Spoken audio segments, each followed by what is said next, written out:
urambataga uyo wite mukati wangu.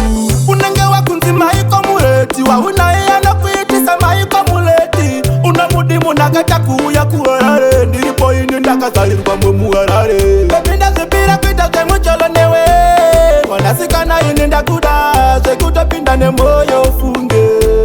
Mwanasikana ini ndakuda bebinda zipira kwita ze mucholo newe mwanasikana ini ndakuda sekuta pinda ne moyo funge.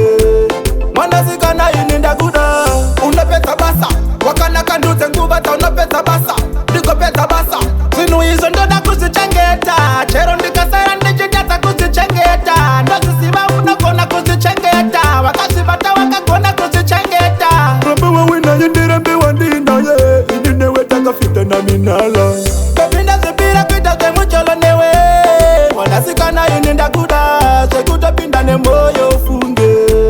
Mwanasikana ini ndakuda bebinda zipira kwita ze mucholo newe mwanasikana ini ndakuda sekuta pinda ne moyo funge. Mwanasikana ini ndakuda uri waifi material ndakuva kaimba newe saka wa beauty material. Ide ndipe gupuro mukati wangu urambataga uyo wite mukati wangu.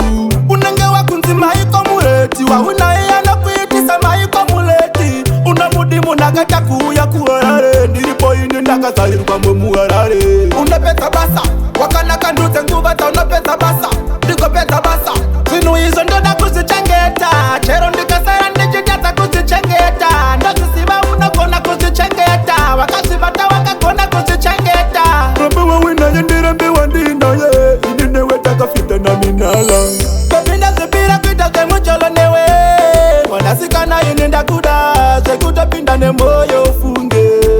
Mwanasikana ini ndakuda